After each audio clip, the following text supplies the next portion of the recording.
میرے پیارے آقا صلی اللہ تعالی علیہ وسلم کے پیارے دیوانوں، قرآن مقدس کی بہت ساری آیات ایسی ہیں جن کو سمجھنے کی ضرورت ہے۔ دیکھیں دنیا کے حوالے سے بھی ایک آیت کریمہ آج آئی، وَمَا الْحَيَاةُ الدُّنْيَا إِلَّا لَعِبٌ وَلَهْوٌ وَلَلدَّارُ الْآخِرَةُ خَيْرٌ لِلَّذِينَ يَتَّقُونَ فَلَا تَعْقِلُونَ، اور دنیا کی زندگی نہیں مگر کھیل کود، اور بے شک پچھلا گھر بھلا ان کے لیے جو ڈرتے ہیں، جو اللہ سے ڈرتے ہیں ان کے لیے پچھلا گھر بھلا، یعنی جنت، آخرت۔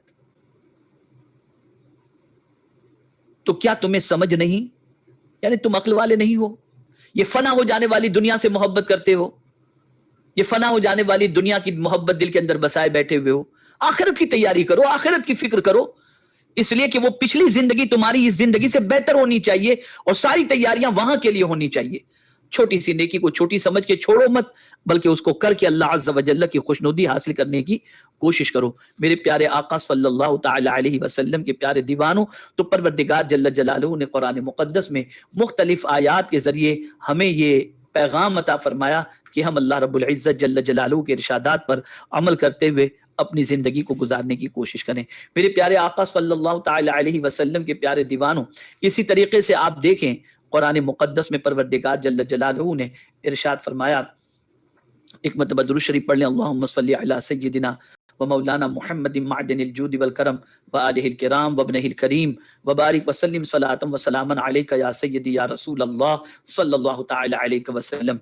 میرے پیارے آقا صلی اللہ تعالی علیہ وسلم کے پیارے دیوانوں، آگے رب قدیر نے فرمایا، الی اللہ مرجعکم جمیعا فینبئکم بما کنتم تعملون، تم سب کی رجوع اللہ ہی کی طرف ہے، پھر وہ تمہیں بتا دے گا جو تم کرتے تھے۔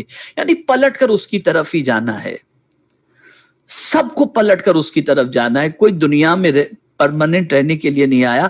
ایک ذہن پہلے آپ یہ بنا لیں، جو میں اب عرض کرنے جا رہا ہوں اسے بالکل دماغ کے اندر محفوظ رکھیں۔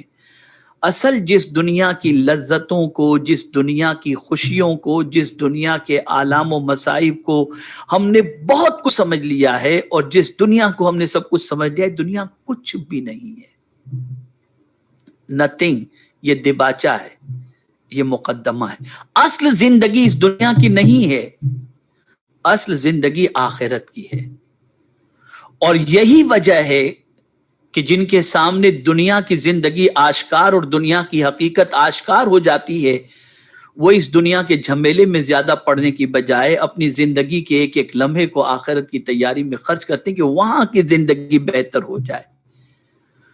ہم نے قرآن نہیں سمجھا، ہم نے قرآن نہیں پڑھا، ہم نے قرآن جاننے والوں سے قرآن نہیں سمجھا، چنانچہ ہم اسی دنیا کی زندگی کو سب کچھ سمجھ رہے ہیں، اور ساری جد و جہد اسی دنیا کی زندگی کے لیے ہم کر رہے ہیں۔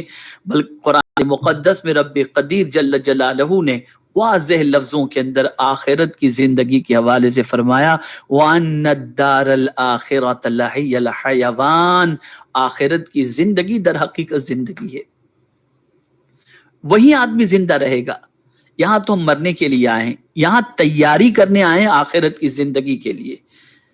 جو کچھ یہاں پر کریں گے اسی کے مطابق آخرت میں اللہ رب العزت جل جلالہ ہمیں اس کا اجر عطا فرمائے گا۔ پلٹ کر تو اسی کی طرف جانا ہے۔ اور پھر یہ جملہ قرآن مقدس کا فَيُنَبِّئُكُم بِمَا كُنتُمْ تَعْمَلُونَ، تمہیں بتا دے گا جو تم کرتے تھے۔ اللہ اکبر، کہاں چھپ کر کرو گے؟ ساری چیزیں تو وہ بتا دے گا۔ فَيُنَبِّئُكُم بِمَا كُنتُمْ تَعْمَلُونَ، کہیں بھی چھپ نہیں سکتے۔ ان اللہ لا یخفی علیہ شیء فی الارض ولا فی السماء، بے شک اللہ سے زمین و آسمان میں جو چیزیں بھی ہیں کوئی بھی چیز اس سے مخفی نہیں ہے۔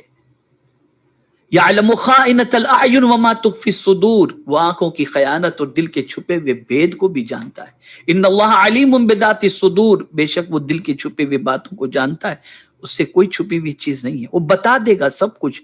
فَيُنَبِّئُكُم بِمَا كُنتُمْ تَعْمَلُونَ، مجھے حیرت ہو رہی ہے کہ یہ سب کچھ جاننے کے باوجود ہم اپنے دامن کو گناہوں سے بچانے کی کوشش نہیں کرتے، اور اللہ رب العزت جل جلالہ کے فرامین کو دل و دماغ میں جس طریقے سے اتارنا چاہیے اس طریقے سے اتار کر اس پر عمل کی کوشش نہیں کرتے۔